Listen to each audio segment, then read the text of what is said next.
আপনাদের কাছে একটা আহ্বান, অনুগ্রহ করে কাউকে এত বড় মনে করবেন না, এত শক্তিশালী মনে করবেন না যে সে ফেরাউন বা নমরুদ বা হাসিনার চেয়ে এই মুহূর্তে আপনাদের ঠাকুরগাঁয় শক্তিশালী। সো যে কোনো অন্যায় অপকর্ম এগুলো আমাদের সামনে নিয়ে আসতে হবে, সবার খারাপ আমল নামাগুলো মানুষের সামনে প্রকাশ্যে নিয়ে আসতে হবে। এটা যদি আমরা করতে পারি তাহলে খারাপের ভিতরে যে একটা ভয়, সে ভয়টা ধরবে এবং আমরা প্রত্যাশা করি শুধু ঠাকুরগাঁ না, পুরো বাংলাদেশে এই পরিবর্তনটা আনা সম্ভব।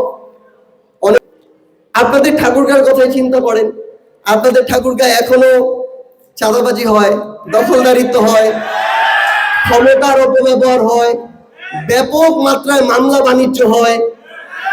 মামলা দেওয়ার আগে ফোন দিয়ে বলে যে নাম না দিতে চাইলে টাকা দেন, নাম দিয়ে দেওয়ার পরে বলে নাম কাটানোর জন্য টাকা দেন, এরপরে যখন নাম কাটানো হয় না তখন বলে জামিন নেওয়ার জন্য টাকা দেন।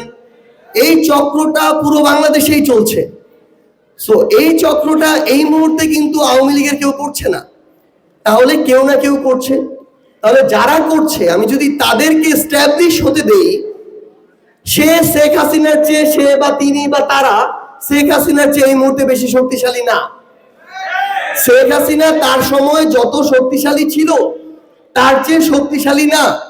কিন্তু আমরা যদি আমাদের জায়গা থেকে ভয়েসটা রেইজ না করি, সেটা শুধু ঠাকুরগাঁর ক্ষেত্রে না, পুরো বাংলাদেশের ক্ষেত্রে এই সিস্টেমগুলো রিস্টাবলিশ হবে। আপনাদের কাছে আহ্বান হচ্ছে আমরা যেন এই সুযোগটা না করে দেই। এখানে আপনারা দুই একজন মিলে যদি কথা বলা শুরু করেন, আপনাদের একটা ভয় কাজ করতে পারে, বাধাও আসতে পারে, এটা হচ্ছে বাস্তবতা। তারা ছেড়ে কথা বলবে না। কিন্তু আপনারা এই 5-6 জন যদি একবার একসাথে কথা বলেন, তার কলিজাটা এখন যতটা ছোট তার চেয়ে 100 গুণ ছোট হয়ে যাবে। সো আমাদের ওই ঐক্যবদ্ধ গার্ডসটা শো করতে হবে। এটা হচ্ছে আপনাদের কাছে আহ্বান। আমরা যেন অভ্যুত্থান পরবর্তী বাংলাদেশে নিজের বিবেক বোধটাকে বন্ধক না দেই। এখানে যদি আপনাকে সমালোচনার কাঠগড়ায় সার্জিস আলমকে দাঁড় করাতে হয়, আপনারা দাঁড় করাবেন, কোনো সমস্যা নেই।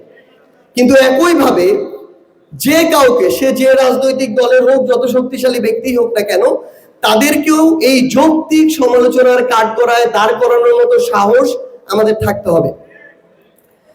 ঠাকুরগাঁর মানে আমার ক্ষেত্রে যদি আমি বলি, আমি 2014 সাল পর্যন্ত থেকেছি এলাকায়, এরপর ঢাকায় চলে গিয়েছি। 2014 সাল পর্যন্ত আমরা সবাই ঠাকুরগাঁ মুখী ছিলাম। আমার স্কুল ছিল শুরুতে রুহিয়াতে, ক্লাস 1 থেকে 6 পর্যন্ত, এবং যারা রুহিয়ার তারা মেনলি ঠাকুরগাঁ মুখী হয়। সো এই জায়গাটা আমার খুব ভালো করে চেনা। আমাদের এই জায়গা ডক্টর মোহাম্মদ ইউনূস একজন বাংলাদেশের বর্তমানে প্রধান উপদেষ্টা। আপনি দেখবেন বাংলাদেশের গুরুত্বপূর্ণ জায়গাগুলোতে এখন দক্ষিণাঞ্চলের আধিপত্যটা বেশি। সো আমাদের জায়গা থেকে এই গুরুত্বপূর্ণ জায়গাগুলোতে অবশ্যই আমাদের যাওয়ার এই স্কোপটা নিজেদের তৈরি করতে হবে। সো আপনাদের কাছে আহ্বান, আমাদের নিজেদের কাজটা নিজেদের করতে হবে। তাই বলি এখনো বাংলাদেশের এই অবস্থা, বাংলাদেশে একটা অভ্যুত্থান হতে হয়েছে এবং যেই ধারা আবারও শুরু হয়েছে, আগামীতে এটার প্রয়োজনীয়তা আবারও আসতে পারে। আপনাদেরকে যা দেখানো হয় সেটা রাজনীতিবিদদের লেন্সে হোক, সরকারের লেন্সে হোক, দেশের বাইরের লেন্সে হোক, তার সবকিছু সত্য নাও হতে পারে, অনেক ক্ষেত্রে সত্য না।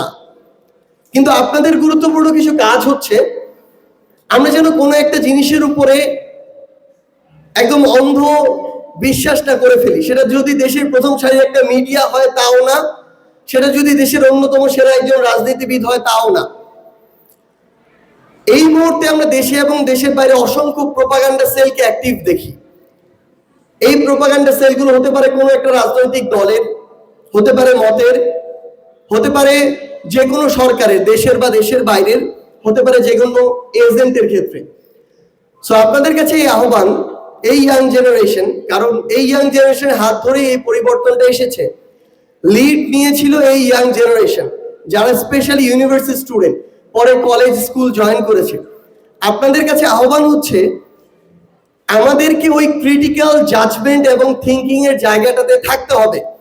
এখনো বাংলাদেশের ট্রেডিশনাল পলিটিক্সটাই বিদ্যমান এবং এটাই রিস্টাবলিশ হওয়ার চান্সটা বেশি।